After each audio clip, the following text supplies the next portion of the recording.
Yeah, so a guy might come into my place, like, I don't know. Bring him on the pod, man. Let's ask him Yeah. what he thinks about the Nuggets. Is he from Kitchener? Right, that could be a great in. Does Maybe he can rep for have the Kitchener. Nuggets repeating next year Yeah. at plus 450? Oh, right on cue. Wow. There Okay. he is. Yo, Yes, Mike sir. Malone. Mike Malone, though. The balls of Michael Michael Malone. Malone. My bad. Michael Malone. My bad. I apologize. I should put some respect on his But name. respect, Michael Malone. he's an NBA champion. NBA champion Michael Malone. He was wilding last night. I was watching Sports Center and my guy was trying to like have drinks on SVP, like while SVP's interviewing him. And like you could see he like caught himself, like, whoa, oh, and SVP's like, oh, it's all right. It's all right. No worries. Yeah. NBA finals, though. I want to start here because I didn't like the narrative that of so many people throwing out that this series was boring or like the games were boring. To me, I feel like you just don't like basketball. Like, I understand that it doesn't have the star power or the LeBron-esque storylines that we normally get each and every NBA finals, but I don't need a whole bunch of scoring, especially in a clinching game where you're watching two teams just basically play defense like their lives are on the line. That to me is thrilling drama. Every point matters. Every possession matters. Every time, especially late in that second quarter or second half, pardon me, when the Nuggets would get a shot and they'd go up multiple possessions, meaning like 4 points or 6 points, timeout Spo, because he knew how valuable each and every point was. That drama to me, I was in. Did you find this NBA Finals boring? I completely agree with you. So a couple of things that I want to hit on. First, you're absolutely right. This, I thought, for a 5-game finals was really good. I mean, we had 3 awesome games. We had the game that Murray won on the shot. We had the Heat win, I thought was a really good game. And then last night's game was really good.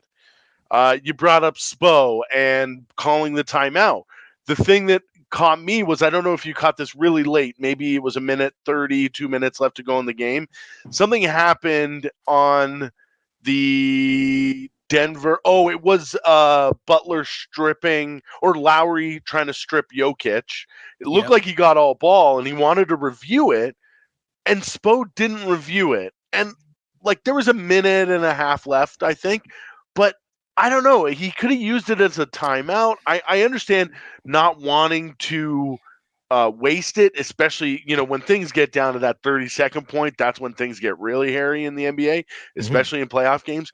But your back's against the wall. Your veteran leader thinks that he got it. I would have challenged that. I don't know. It's a tough one. It's a tough one. Also, too, hold on. Do you really want to live in the world where you're questioning Coach Spo? No.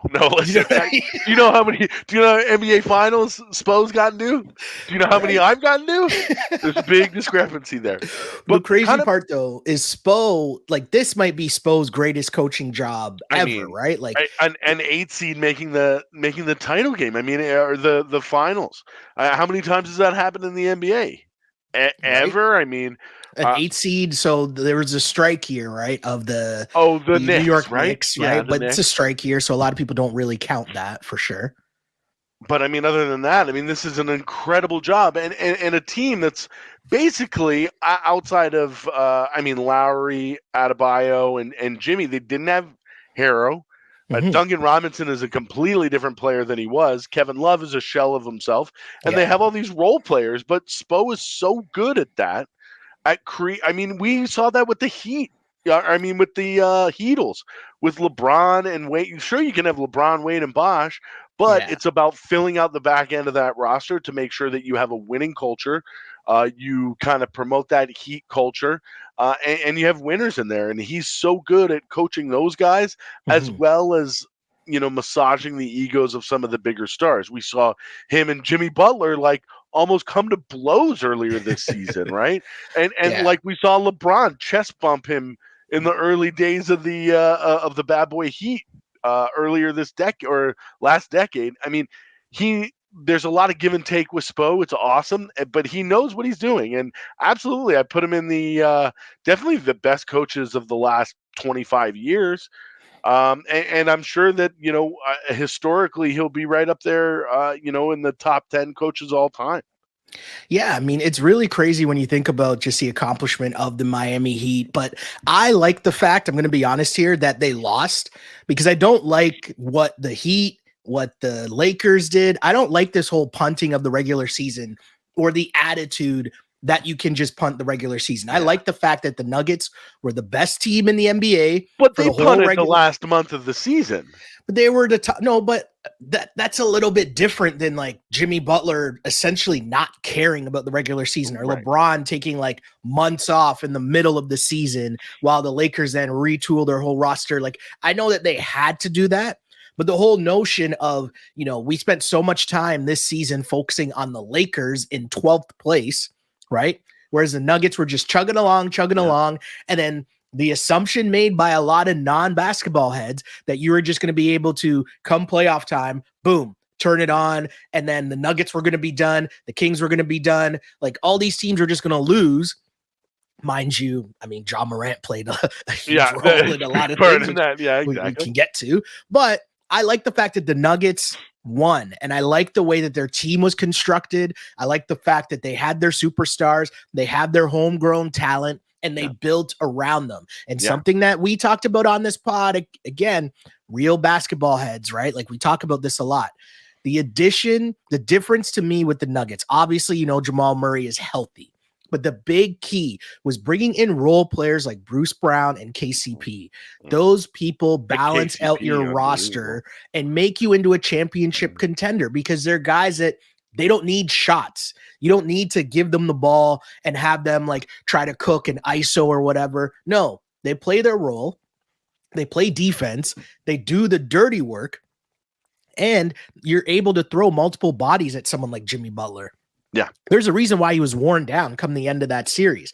And I just love how, this is a sign for the rest of basketball to me, that you can build your team properly. If you're just patient with your stars, you build your roster properly, you draft well, you can be in a position where you win an NBA championship. And I like that. And I reference it to the Toronto Raptors, and I know it's a little different because of Kawhi Leonard. Obviously, you made that big trade, but the core pieces of that Raptors team you built through your system, you developed through your system, and then you add pieces around it to elevate it to a championship level team. And patience and patience and patience, and you win. I like it. I don't know. But now all this is going to change. Salary because cap? because the way that a team like Denver is constructed, or a team like the Lakers is constructed, or a team like Boston, take the Final Four. All these teams are going to have to look drastically different once this new CBA comes into play. So, the Nuggets, I thought, did a great job of building around. And you know what?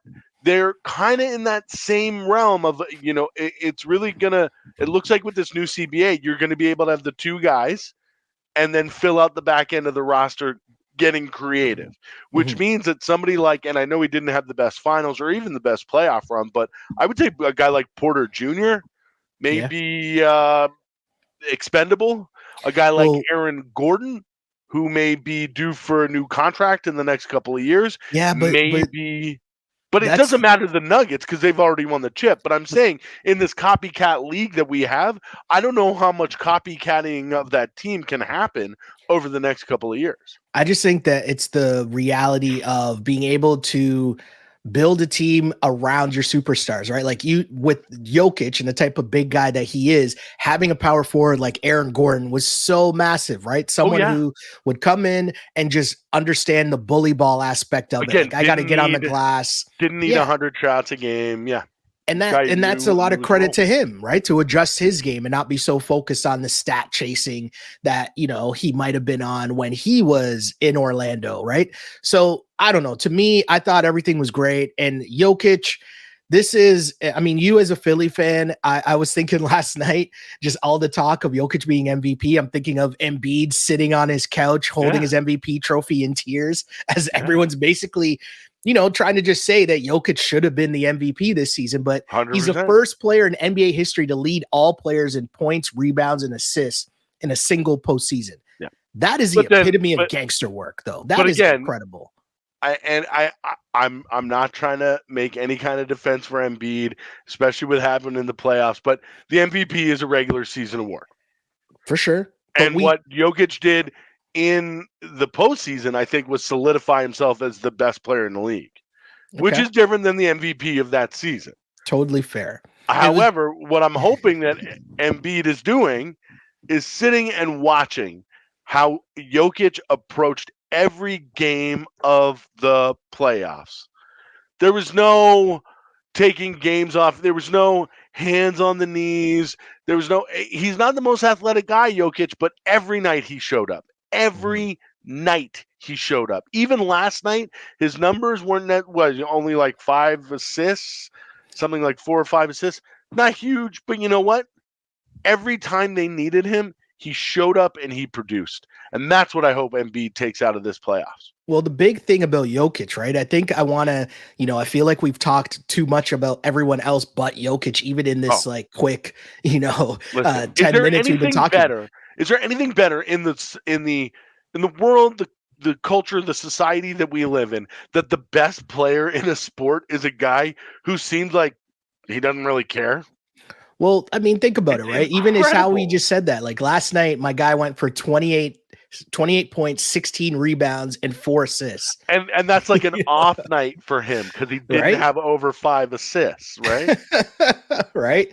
How incredible is that? Tones. Doncic. Hey, Nikola Doncic in the house. Great timing, right? Guys. I was just talking about we're talking about the enigma that is Nikola Jokic, and just I find it kind of refreshing, a good balance in terms of watching him celebrate last night and how much, people are like, oh, it doesn't look like he cared. And I like the fact that he was just like, this is business. Yeah. Right. Like, I think I tweeted after the game, my guy looks like he won a summer league gym run after they won the game, and he's just shaking hands nicely with the other team. And I think that's kind of refreshing in a sense where my guy takes it as a job. This is my job. I come in. My job is to lead the team, do this, do that. All the other gimmicks, I don't even really care about. I'm supposed to win, right? Like I believe that I'm supposed to win because the work I put in, and that's what he showed. And that's how like calm, cool, and chill he is. All right, now we can finally go home. Right. I loved it. His wife isn't writing a cookbook. Ooh. He doesn't have a production studio. He does have horses, though. He's got a couple of horses, but he's not in a club outside of Denver waving a gun around. Okay? Not at Shotgun Willie's. He's not at Shotgun Willie's. He is totally like, and some might see that aloofness as kind of like rubbing them the wrong way.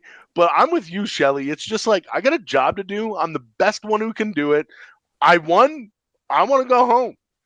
Yeah. That's it. I find it really intimidating when somebody reacts like that a little bit. It's just like, yeah, I'm the shit. You know what I mean? Yeah. Like if I was LeBron watching that, I'd be like, damn, like, I don't know. I'd be a little bit shook. I mean, obviously LeBron's not shook, but like, I don't know, if you're like John Morant or somebody like hoping to be in those shoes at some point, Embiid. You got to go against this guy. Embiid, right? Exactly. Perfect. It's the complete opposite of this. Yeah. My guy is so unfazed by winning. That's where he's supposed to be. And like we talked about it, I think a couple pods ago, just the story of the Jokic and Jokic brothers. Yeah. And how Jokic's brother was boys with Darko, and when they got to the league with Darko kind of flopped, but they were here in the US, they were partying, they were having a good time. Obviously Darko was in a tough situation in Detroit. His career didn't go the way that probably wanted to as a second overall pick, but still had a long career. But they made the promise that they weren't gonna let Nikola fall into the same traps that they did. So they really were on him about staying in the gym, working on his game, all of this. And that you heard the stories come out last night about when they first lost in their first playoff run, and they lost to, I think it was the Blazers.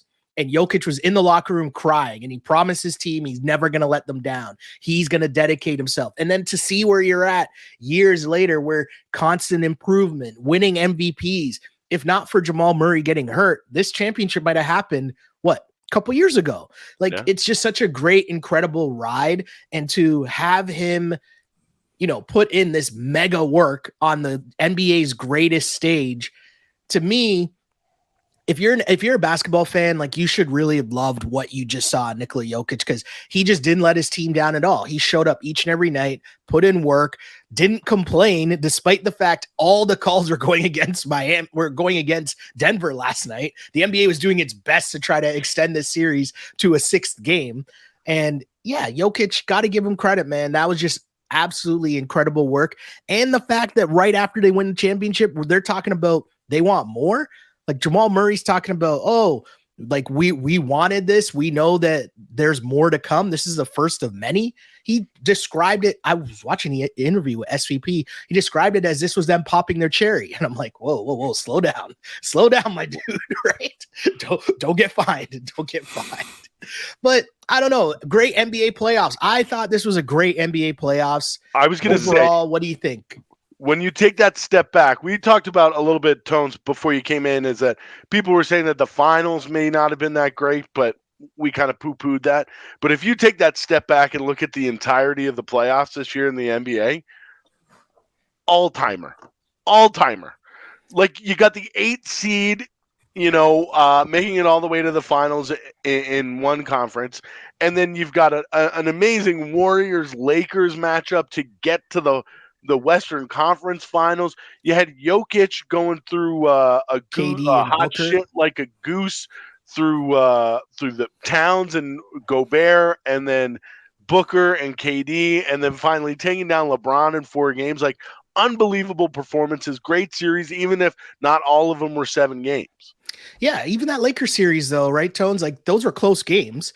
The Lakers and the Nuggets. And when you go to the East, I mean, the excitement that was the Eastern Conference Finals, the 8 seed going up 3-0, then blowing the 3-0 lead, then it coming down to a game 7, the end of game 6 with the Derek White shot.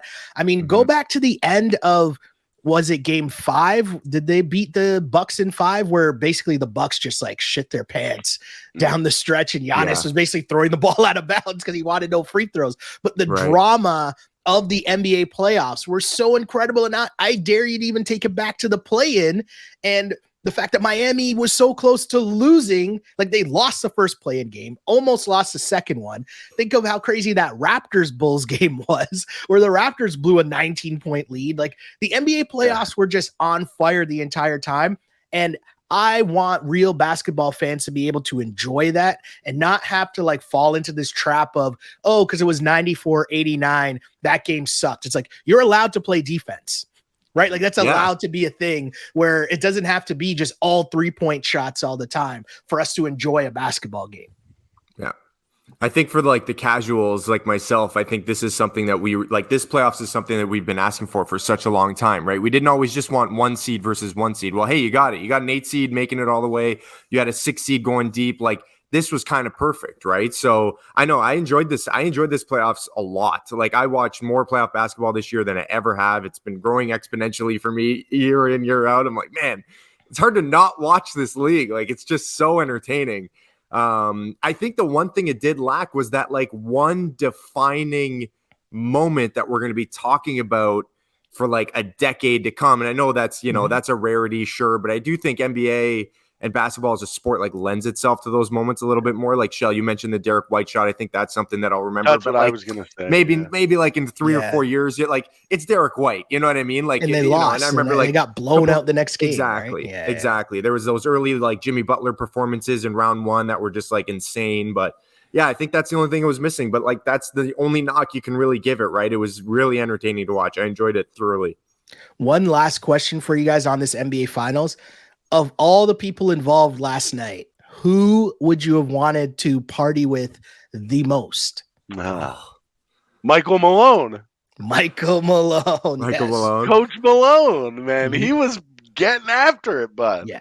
He's definitely Mrs. Jokic she's pure Eastern European blonde there. I'm gonna warn you to talk nice about any Oh, Jokic's. I don't know if you see how much one Jokic brother just lifted up Nikola like it's nothing, like holding him like a baby. And it's like my guy's 6'11", like 285, and my guy just like holding him like a baby, like hey, yeah, like tossing him in the air. No disrespect to Mrs. Jokic, because you know that she could drink you under the table. Yo, I'm wherever the Jokic brothers were partying, that's where I wanted to be, because those guys are throwing it down last night. That's awesome, the easy man. one. The family aspect of it all and seeing how happy they were for their brother, like that is an incredible thing to see, and that's what sports is all about, right? Like your family and getting to share those moments with your family, from your brothers who've been along the ride for you to your young daughter who's going to be able to watch those videos of her up on stage playing with the trophy. Like that's amazing. Yeah. Stan Kroenke, though, someone needs to teach my guy how to use a microphone. that was funny. That was. I loved. I loved Arsenal getting dragged online last night too a bit. Ooh. Because they were like, Stan Kroenke, he's got a Super Bowl, he's got a Stanley Cup, he's got an NBA championship, and Arsenal. Well, they totally bottled the EPL this year, and they may never win a major trophy. That's amazing. It's okay. That's 4 to 5 ain't bad. 4 to 5 ain't bad. That's fine. Right. Yeah, I can't knock them. Barely a sport anyway, right? Yes, correct. I know. That's the coming from the Paisan. And the Real Madrid fan now too, right over here. Yes. Something like that. I do want to transfer over though, because sometime or it might have already happened. The Raptors have announced a brand new head coach, and I want to talk about this in a different way, because I want to talk about this and sort of make fun of the media in Twitter, because I always like laughing at people pretending like they have to know everything about everything. And I would just like to make a public service announcement. Yeah. I don't know. It's okay to say you don't know this man. Yeah, you don't know this man's, right? What's wrong with just reading an article about a guy, about somebody who actually is doing their homework, where it's their job to like do some digging and be like, hey, I read at this place that he's good at this. Okay, cool. It's not. Yeah, I heard, I talked to some. Yeah, I have a buddy that I got my finger on the pulse. Used to play in the G League. Yeah, give me a fucking break. Or it's just regurgitating something else you read on Twitter. The amount of copy and paste, but just change a few words of someone else's tweet to say oh, well, everyone's saying, oh, the Raptors offense, he's going to help their offense because when he was in Memphis, he improved their offense. And when he was in Phoenix, he improved their offense. It's like, oh, okay, cool. That's a good little tidbit, but I have no idea how that's going to work with the Toronto Raptors team. And it's okay to not know and just sit back and be like, okay, well, we're going to see what's going to happen, right? No idea how my guy, what's his name? Darko. Rajakovic. I'm going Darko. Sure. But I'm saying it was a weird process. It was a weird process for the Toronto Raptors because they were the last team in terms of teams that had coaching vacancies to fill their vacancy. There are a lot of other names linked because of the way Masai runs his ship.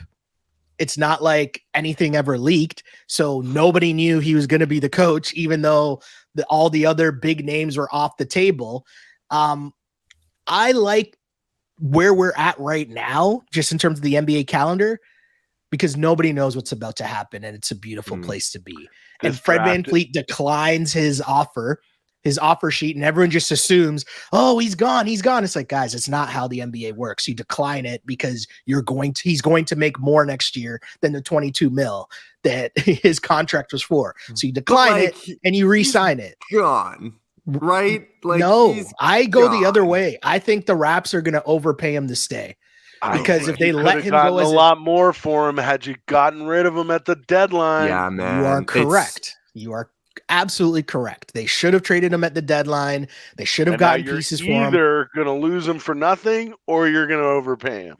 Exactly, and they're going to overpay him because you'll look like the biggest clowns in the world if you let him walk for nothing.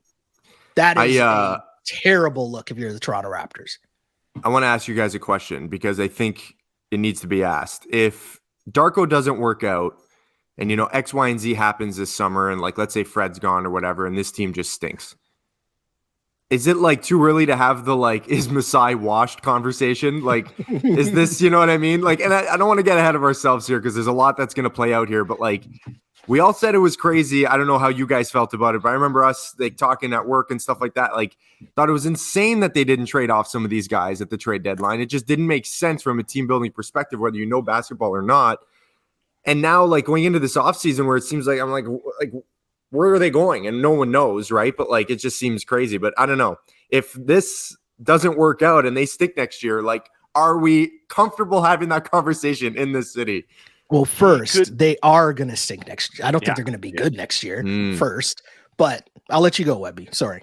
I was going to say that Masai I think, has a few moves he can pull out here to try and salvage this. But, Tones, if, like you say, they really struggle and these guys leave for nothing, or if they're overpaid, and the thing is, Masai could leave, but there are, 31, 29 other teams in the NBA who would be blowing up his phone as soon as he left. Mm-hmm. So it doesn't matter. Like, I think that Masai at this point is basically playing with house money, with the Raptors fans' hearts, you know, because he could screw it up and it wouldn't mean anything to him because he could just bounce and take another job, any job of his choosing, really.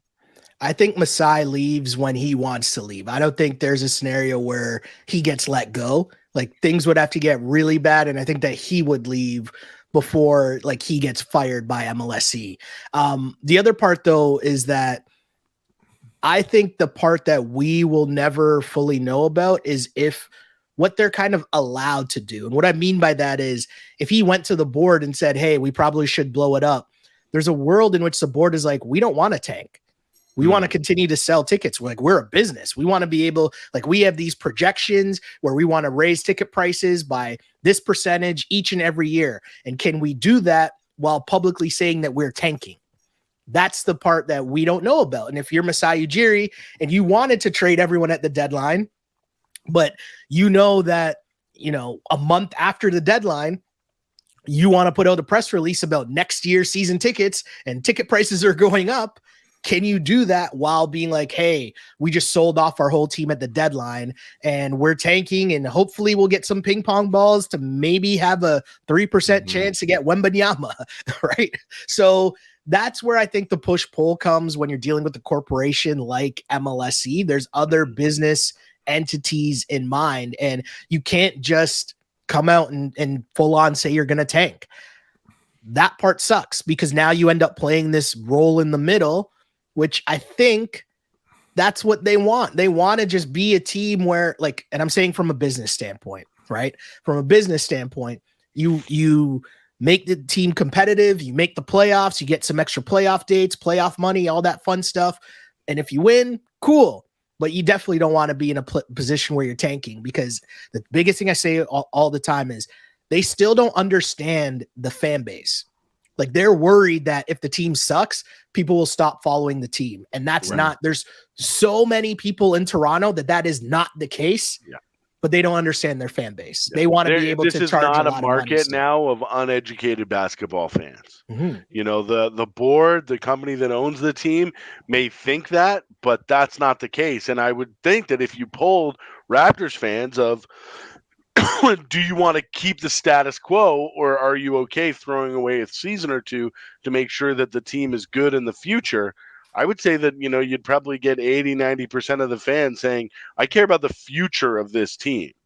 You know, you have real investment from Toronto Raptors fans, and the company that owns the team has to understand that. But yeah, now, and I'll say it here too. Fred VanVleet is going to re-sign with the Raptors. The Raptors are going to overpay him to stay in Toronto. That's on paper. Yeah, that's my prediction. They're going to overpay him to stay in Toronto just because it'll be such a terrible look if he leaves for nothing. And then so bad. And they have no backup plan. It's not like they have a point guard. Yeah, like Malachi Flynn's like coming in. Like, all right, who's going to take over? Scotty Barnes, your new point guard. Unless then you can, because I read reports that the Hornets really like the kid out of Alabama. Yeah. So if that third pick is on the board, can you Can you finagle it away from Portland to get your guy Scoot? I'm team Scoot all the time, so I know let Scoot the and good times roll. Scoot and Scotty would be pretty. Those are two nice young players. Scoot I feel like and I've seen Scotty. like half the reports of like half the league like just being involved in like a trade that's up to the go get thing, Scoot, and it's like everyone okay, wants like, Scoot we at all know how 3. this ends. Well, Yeah. beware. They're just the gonna other stick PSA, around and make the pick. Like it's just it. The second PSA that I'll make on this pod is we're in the silly season of the NBA right now. Yes. So beware of all the stupid Twitter headlines that are going to pop up over the next few weeks involving trades that are just completely made up, of people saying things like, I've heard that this team is interested in doing blank. And it's like, you don't know anything, right? And like, why would you know that? Right? Like, there's no reason for some random Twitter account that nobody's ever heard of before to that'd be like me tweeting tomorrow, the Raptors are very interested in trading up into the draft. It's like, well, no shit, first off. But secondly, right? Yeah. Like, that cost me nothing to tweet that out. That Right. doesn't mean that I actually know that or that my sources have told me that. It's just the most obvious thing ever. So I don't know. Enjoy and take everything with the grain of salt. But I want to switch gears here to a different sport because your Squad Tones has new ownership. Whoa. Finally, Snoop Dogg? baby. But it's not Snoop. Is it We Ryan got- Reynolds? Hey, look out, boys. Is it Ryan Reynolds? No. We're coming. We're coming. Oh. No, it's Michael You're Andlauer, coming. some rich guy. I don't know. He's a nice Some dude. rich Apparently, guy. Patrick Waugh's going to be our coach. I was just Oh, gonna ask you that'll that. work out well. I'm so down for Patty Waugh. I'm so down. That'll work I'm out in. great. I'm gonna He's a pull the goalie level-headed guy. Pull the goalie with 11 minutes left in the Yeah, third. Fuck it. You know, we won't even need to. Why? Because we'll be winning all the time. It's going to be great. Oh, it's going to be great. We're going to be the What most hated team in the players? league. Oh, it's going to be so good. I'm so excited. What It's about time. I'm players just do you glad it's have? over. There's nothing as a sports fan that is more annoying than this type of shit. I hate it. Let's get down to business. Let's get, Yeah. like, I don't care. Like, I honest to God did not care who owned the Senators from day one, whether it was Snoop, whether it was Reynolds, I don't care. Deepest pockets wins. That's all I care about. That's it. I'd rather have this than Ryan Reynolds with $600 less million to spend. You know what I mean? So I'm fine, man. I'm good. I'm jacked. I'm glad it's over. Let's fire the coach. Let's fire the GM. Let's get things moving here. Is your team still not playing in Ottawa? Oh, they're there, baby. Ooh, we're going downtown. Aren't they in Kanata in the middle of fucking nowhere? Those days are numbered, Webby. Those days are numbered. Listen, Kanata's that booming, field man. has What are you seen talking some Kanata beautiful is things. booming. Business is booming in Kanata. Have you ever been there, Webby? It's crazy. No, I haven't. Dude, it is like basically how it's advertised to you, as I'm sure many people have told you, is exactly how it is. You just go down a highway, there is a car dealership, and then prairie fields, and then, oh, look, a fucking major sports arena just in the middle of nowhere. It's so weird, man. It's the weirdest thing in the world. People talk a lot of shit about Toronto, but the best thing about Toronto is that those stadiums are right downtown. They're perfect, man. It's so good. Like, it's so good. Yeah, man, I'm excited. I don't know. I mean, it's hockey in fucking June, but yeah, I'm glad it's over. And like I said, like I'm so sick of I've had to become a financial expert over the last 7 years with the Melnicks and now with this bullshit. And now I can get to just be a hockey fan again, which is very, very exciting. So get ready for chirping because I'm coming at you, boys. It's going to be relentless. It's going to be good. I mean, fair enough. I mean, since the Leafs lost, I don't even pay attention to hockey anymore. I didn't even know the Stanley Cup was still going on. Like, there's still. I think it's pretty much over. It's pretty much over tonight, right? I mean, it's Florida and Vegas, so I don't blame you guys. But and then the numbers, I guess, in Canada have not been great. Not great. I mean, it'll still be on in a bar, right? So you get those ratings. So you're bound to get $1.5 million, almost $2 million for big games or something. I don't know. But people like me are watching Lesbian Ultimatum, man. What?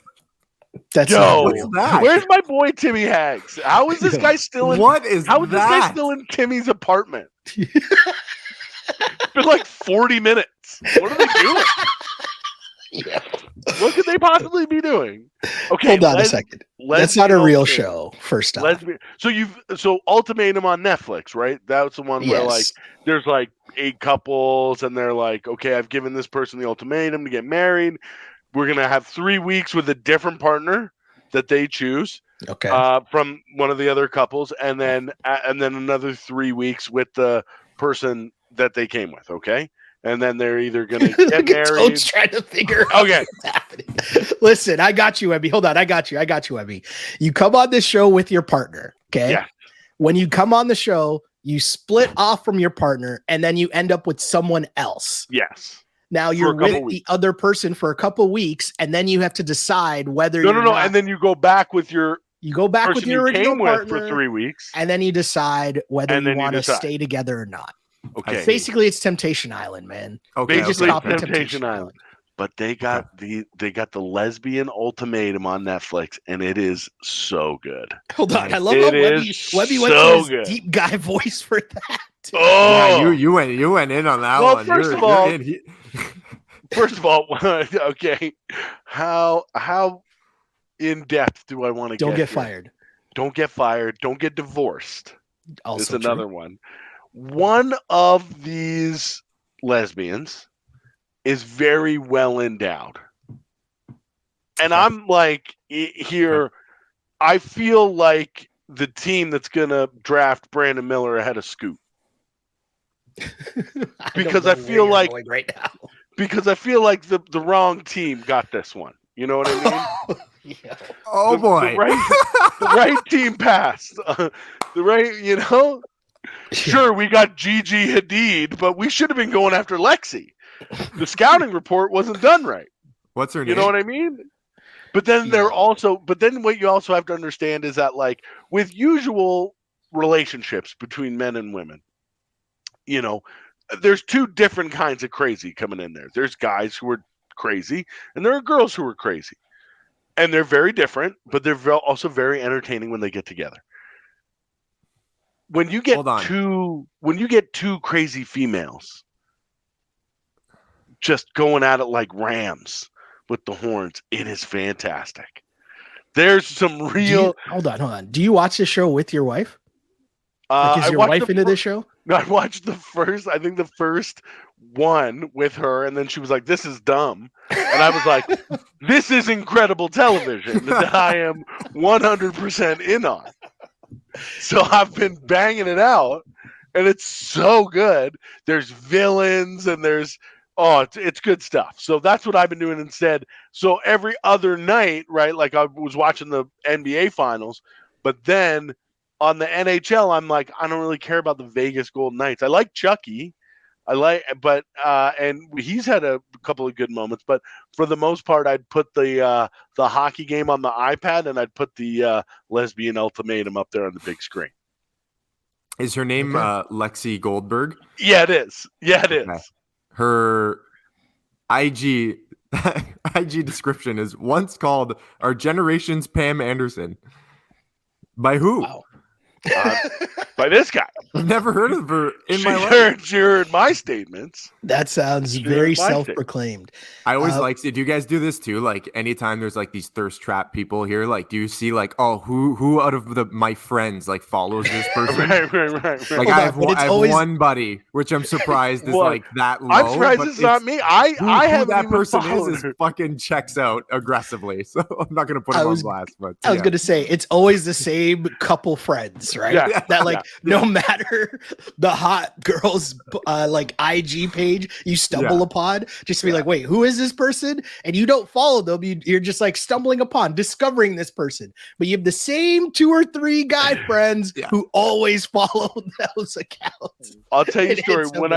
When I first got Instagram years and years and years ago, I was like, okay, like I don't really know who to follow. Like, I got my friends, some of my family, the Sportsnet idiots like you guys. And then I was like, okay, I need like good accounts to follow. So I just gave it to my buddy who is that person in our group. And I was like, oh boy, follow me some people. Okay. And he had it for about 20 minutes and he's like, okay, here you go. That was years ago. And now I'll be on my phone in bed scrolling through and my wife's like, what's that? And I'm like, God, that's one of the ones that my buddy put on there. I don't know how to take it off. I don't know. Which sounds like the most obvious lie ever. Like, oh, my friend put it on there. Of course it doesn't fly. Of course not. What do you think?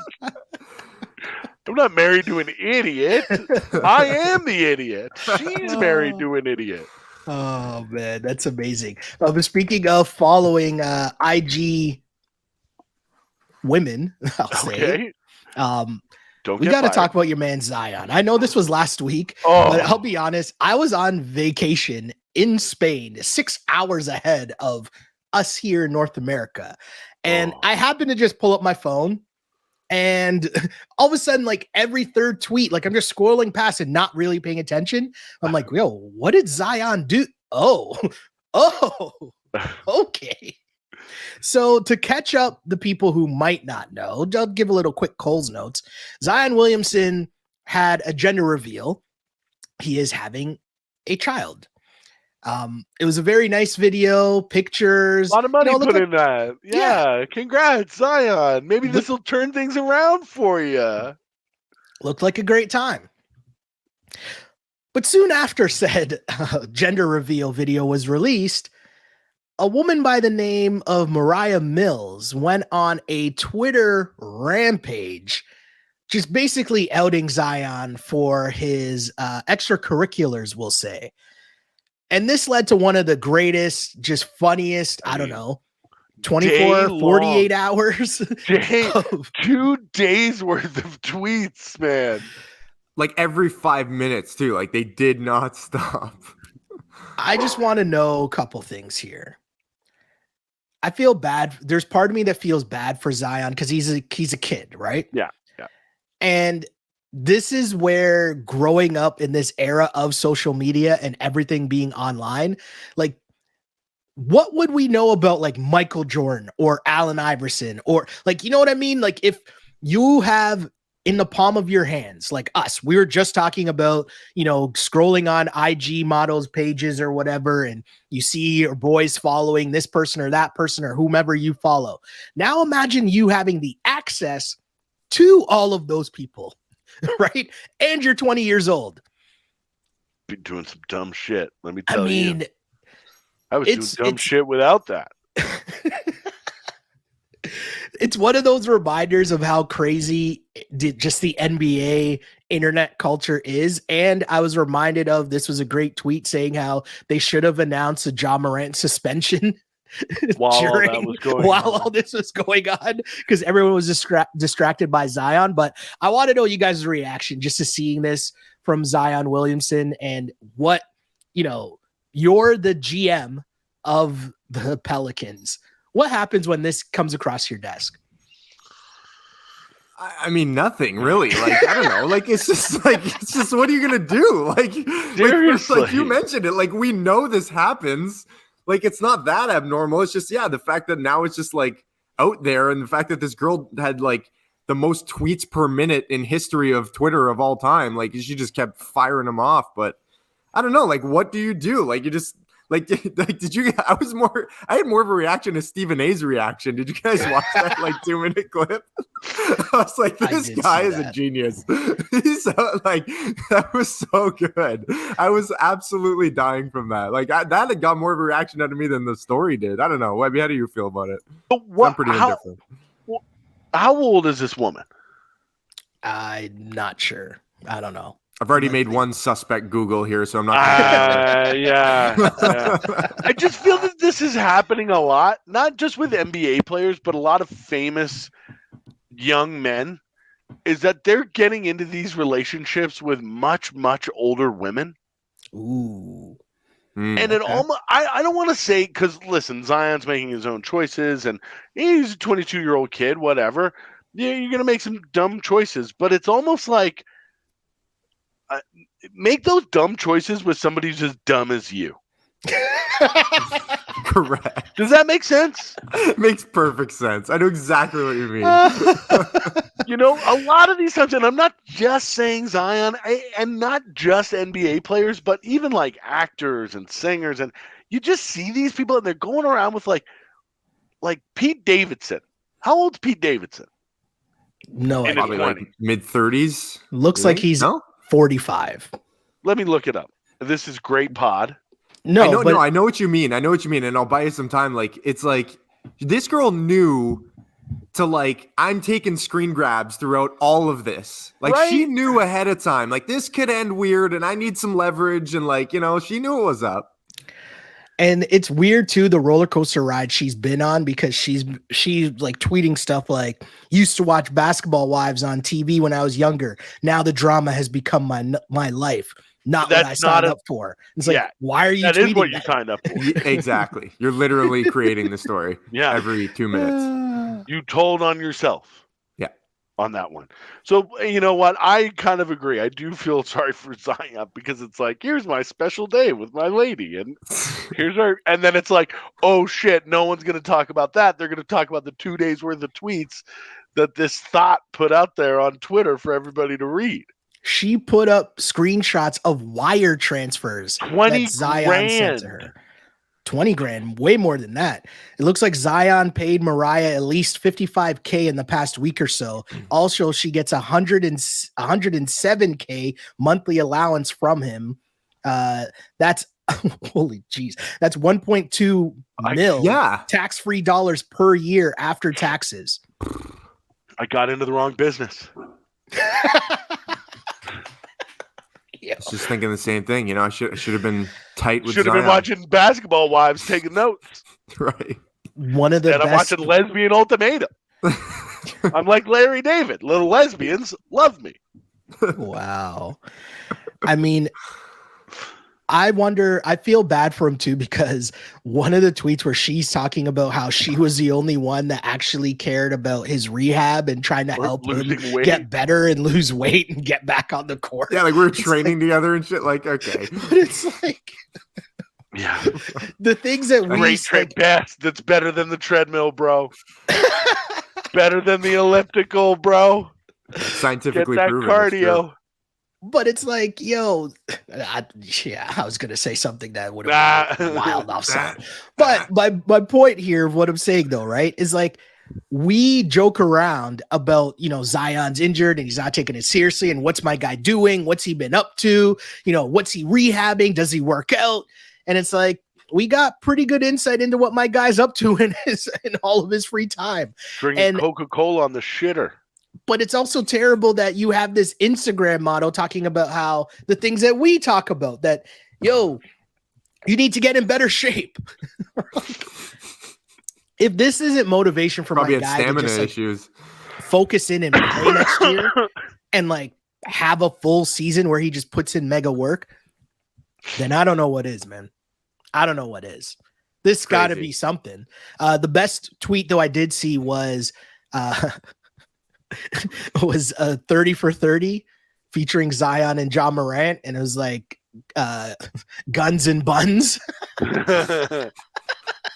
That's pretty good. That's like the internet is. It's a good pod title. And hey, listen, double entendre with the Guns and Buns. Let me tell you, because it could be like hamburger buns, or it could be like cheeks. Guns and Buns, right? What am I supposed to say to that, Webby? What do I say to that? So from Zion to just what now, seeing as the NBA's over. Baseball. This is a baseball pod now. No? I mean, pass. Not a baseball pod now? Listen, man. You really want to dive deep on Ellie De La Cruz and the new face of baseball? Like, okay, sure. 158 feet. That was a blast, bro. Well, if you want to have a serious conversation, I do want to get your opinion on Alek Manoah and what to do. Yeah, he's on my fantasy keeper league. Jesus, he was one of my keepers. Thanks are you guys like Alec. Really? Are you worried about him long term? Yeah, for sure. I love that everybody was like, "Oh no, they're gonna do like Roy Halladay." It's like there's a couple other names here: Gustavo Chacin, Ricky Romero. We could keep going down the line. That this happens to Blue Jays pitchers, really major league pitchers that have success. They're gone. And he didn't even have to deal with the underground nightlife. I knew that would get you. I mean, great establishment. A great establishment. No, but in all seriousness, though, right? Like, it's a tough spot for him because he had one good season, right? My guy's still putting in work at Timmy's house. Yes. How many guys you got in there? Actually, is that Alec Manoah right there? Wait a minute.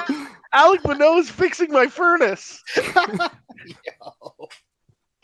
He's blowing on it. Here's one thing that I will say. I love shit talking. I'm here for all shit talking always. But you have to be able to back that up. And my guy was talking a whole lot of greasiness. He was talking a whole lot of greasiness all last year to Garrett Cole, calling him the biggest cheater ever. He was talking greasiness to the Red Sox, who suck anyways. But my point is, my guy had a lot to say. And you can't then come into the next season and completely just flop like that.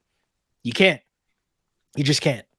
So this is why baseball is so frustrating. It's just like, man, it's impossible to predict. Like, it's just so annoying. Like, you're going into the season going, okay, your starting staff is X, Y, and Z. Like, how is anyone a general manager of a baseball team? How do you operate? Like, honest to God, like every year your bullpen is just like, hey, here's some dice, blow on them. Let's hope. You know what I mean? Maybe it'll work. Maybe it won't.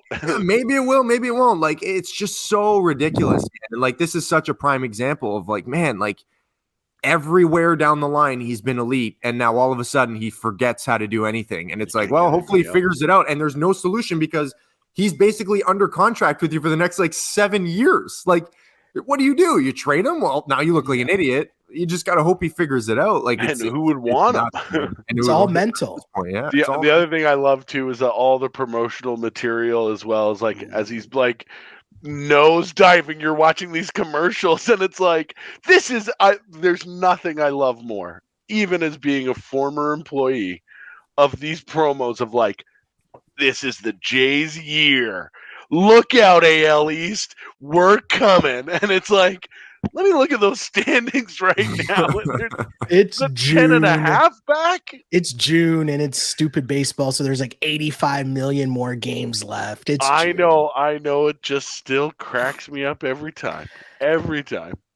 I think they should do realistic promos for baseball. It's like, could this be the year? Maybe. Come on down and check it out. That would kind of be suck.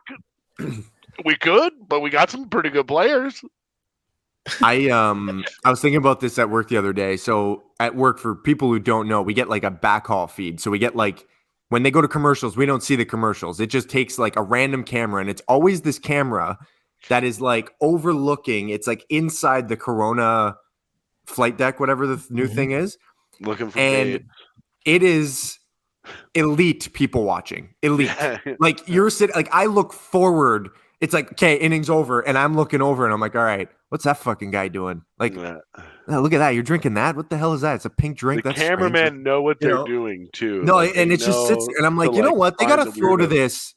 Jays are losing like 6-1. Manoah's getting lit up. Like, just take this for a couple outs, you know? And let's just let's see what comes about. Let's follow a person throughout the entire game. Let's see the story arc. You know, rise and fall of some guy trying to wheel this girl or something like that. I don't know. I'm into that. I'm into that more than the baseball game. More than baseball. More than the actual game. Yeah. Hold on. So are you guys both out on the Jays right now, thinking like the season's done, they're not making the playoffs? No. I mean, not out. They might make the wild card. Yeah, well, that's still the playoffs. I mean, yeah. Still you're not out. It's just the Phillies made the World Series from the wild card last year. And it was awesome. Like, you make that run through the wild card, it's electric, man. It's awesome. They can still have a very hot October, September. Yeah, they can still have a very hot July and August and very much be okay. But I don't know. It's just not enjoyable. Like, on a day-to-day like basis, unless your team is like unbelievably sick. Consistently, but like, who is like, there's like one team a year that's like that, and then they get bounced in the fucking DS, and then it's, you know, some random team that was like clawing their way out of 500 every August that like ends up. Kyle Schwarber's hitting bombs in October, and we're like, going to the World Series. Like, yeah, with his 198 batting average. Yeah, like, all right, cool. The best. I love it. It's fucking ridiculous. Like, I don't know. Baseball's weird, man. It's just it's not. I don't know. I don't know about you guys, but I don't get as invested in like a full season as I do for like too hard, hockey or man. football, or like it's just hard. Like it's just, I go through ebbs and flows. I have 2 weeks where I watch every game, then I have 2 weeks where I watch like one. Even basketball and hockey are hard at 82 games, and then you like double it. It's like, fuck, man, I don't have that kind of time. It's because your attention span is adjusted to TikToks. That's why. No, I put it on. I'll watch. I've watched how many Jays games, just putting it on the TV, and then I'll just catch Ivy being like this. So maybe the better question is, now that the NBA is over, let's go around and let's recommend one show each week to be watching. I will start to buy you guys some time. I didn't know about this show until I seen people just tweeting about it, because I think I think it's the third season has just started. It's the third or second season. But the other two, does anyone know what this show is about? No. So it stars Molly Shannon, right? They like from her. SNL.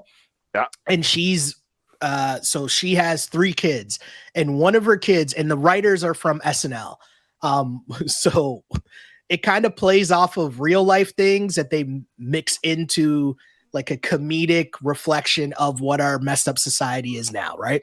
So Molly Shannon she has 3 kids. Okay. Her one kid is like a Justin Bieber type, like internet celebrity, and becomes like a pop star. And then her other 2 kids are basically the older ones, and they're trying to figure out their way through life as well. The one, the other son is a gay actor, and the daughter, she's just trying to like figure out her way through life, being like the kid's manager, finding a real job, finding love, finding all that stuff. And then within that, the mom, Molly Shannon, becomes like Ellen type star herself.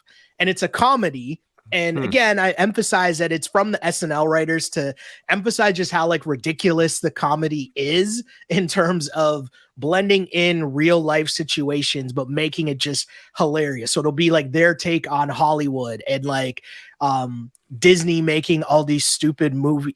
I shouldn't say stupid, but making all of these movies that are just blatant attempts to try to grab specific demographics. Right? Mm-hmm. Whether it's a Black demographic or Asian or gay or whatever it is, but they just bring all these funny, like real life scenarios into what this is. And the main character, her son, being this Bieber type kid, and Wanda Sykes is in it as like the kid's manager. And Wanda Sykes is amazing. And she's the best. She's hilarious. She's like the kid's manager, and they're just trying to like, it's blatantly a ripoff of Justin Bieber and Scoot, what was his manager? Scooter Braun.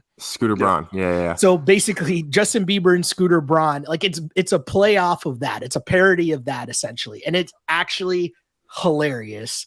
It's half-hour watch, right? Like it's quick, bing bang boom. Yeah, and it's a comedy, and it's actually really funny. The other 2, I'm pretty sure it's on Crave or Max or whatever. Yeah. Just pop it on, watch an episode. You'll just be like, wait, what is this show? Because it's a comedy. I love it. Webby, it'll be right up your alley. I love it. I've never heard of it. Yeah, me neither. I stumbled upon it. Like I saw multiple tweets about it at first, and it was one of those off NBA nights, and it's a half-hour long. I'm like, sure, let me pop this on. Next thing I know, I'm like halfway through the first season, and each episode, like they have crazy guest appearances from just random celebrities as well. Like at one point, the mom's dating what's my guy? Simi Liu. Am I pronouncing his name correctly? Yeah. The Canadian guy. Yeah. Like they just have random guest appearances from celebrities that'll pop up to support like whatever movement's going on in the show. And like, the Scooter Braun character used to represent this person, and now they're making fun of him because of blank. Great show. The other 2, highly recommended. Timmy Hags, you never seen that either? Timmy Hagg's still dealing with the 14. Timmy Hagg's still dealing with. He's holding up the drywall for the guys over there. Who's next? Don't you want it? Yeah, I'll take it. I'll take it quick because mine's quick. Every single time we do this, I'm going to recommend Love Island because it's just the greatest TV show of all time. The British one started again on June 6th. I have yet to watch it. Watch it with your wives. It's a good one. So I was going to hold on. Can I ask you a question? Go ahead. Go. The British one is way better than the US one, right? Not even a question. Because that's what I like, hear. I love British. Jelly, how do you not watch It's hilarious. Isn't it the new farm system for the challenge? Yes. So I've seen like certain seasons of it, especially during the pandemic. I've seen certain seasons of Love Island for sure. But like that's a massive commitment. There's a lot of episodes of that show, man. It is. And you can get behind, like, it's on every day. Every day. Like, it's every day. So it's like day? Not only every single day. This is a production marvel. Like, I'm watching, I'm like, Elise, I have no idea how the and they're hell turning it around. They turn this around. And I'm like, okay, it must be like 2 days in the rears, but I'm like, that is still insane. You're combing through 24 hours worth of footage for like 9 people. It's bananas, man. It's totally nuts. But yeah, it's hot people in bathing suits in exotic locations.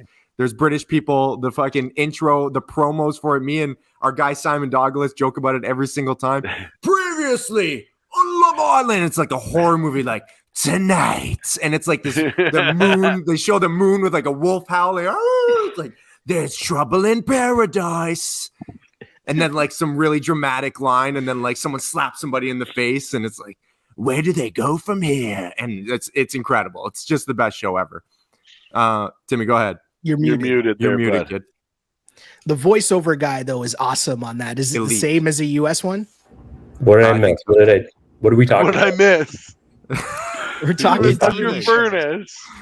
What are we talking about? TV shows and why is Alec Manoah moving an air conditioner in your apartment? Oh my gosh. I've been watching so much Sopranos the past couple weeks. I'm like done the first 2 seasons almost. Oh, it's only going to get better, Tim.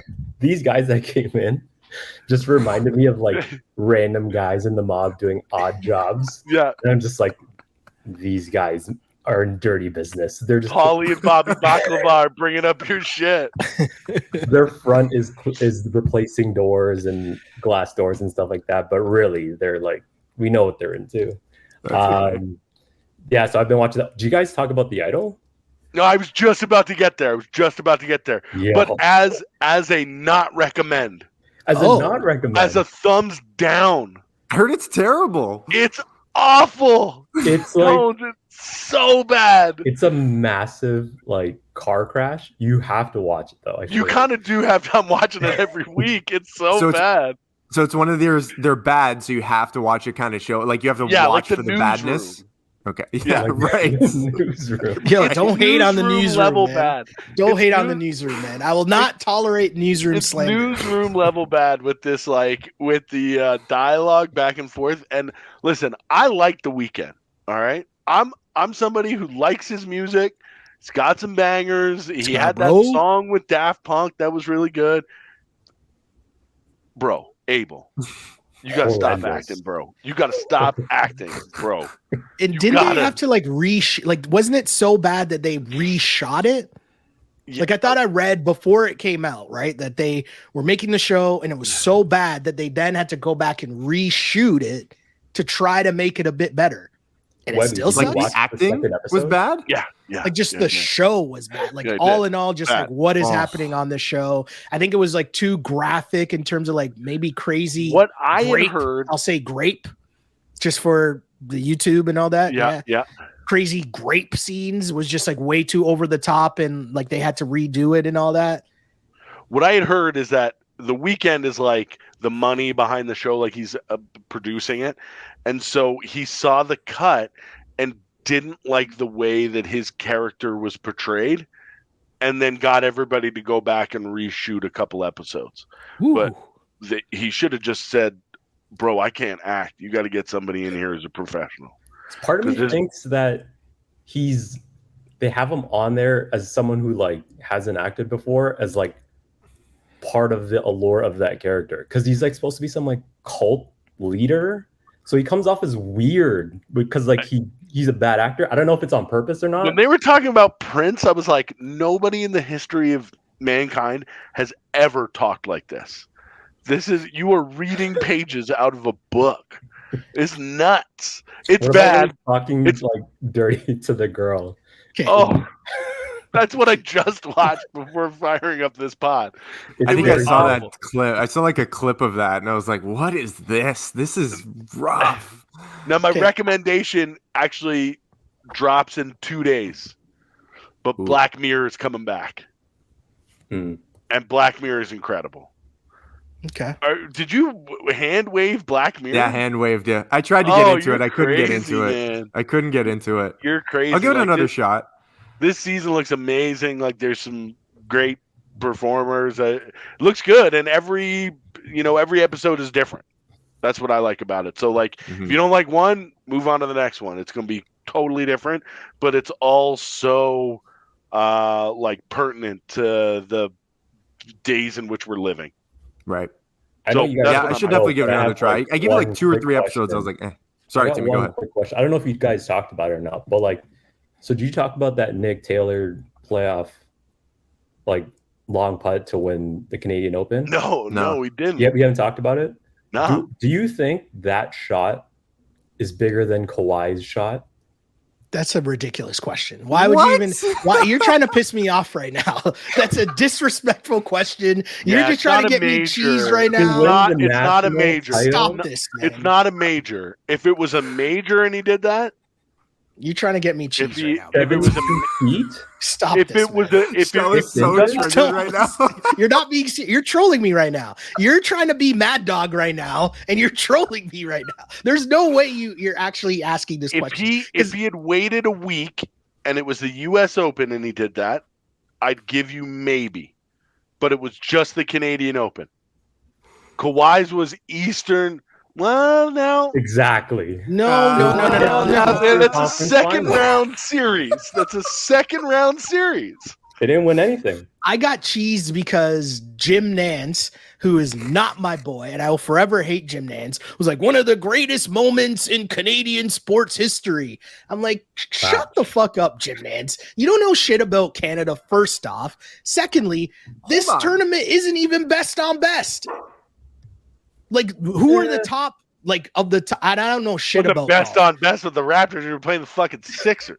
It's the NBA Fucking playoffs. The brutal. best basketball players in the world are playing in the NBA playoffs. The Canadian Open has like how many of the top golfers in the world playing in it? And also, 2 days ago, Second round weren't y'all series. golf people telling me that this whole Live Saudi golf money is bad? And then 2 days later, the Live Saudi golf money is one of the best moments in Canadian sports history? Will y'all make up y'all damn minds? Am I supposed to like golf or dislike golf? Am I supposed to like Saudi money or dislike Saudi money? Pick a side. I don't know what's going on here, but I do know that my guy hitting a putt in the rain against, like, I was gonna say G-level golfers, but I don't want to disrespect dudes that much. Tommy Fleetwood's a legit. Tommy Fleetwood.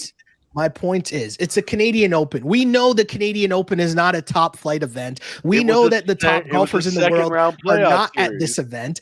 And he won. Wasn't even a conference. It wasn't even a conference championship. Webby's trolling right now. I'm not even listening to Webby It right was now. the There's a second ball round. bounced 4 times.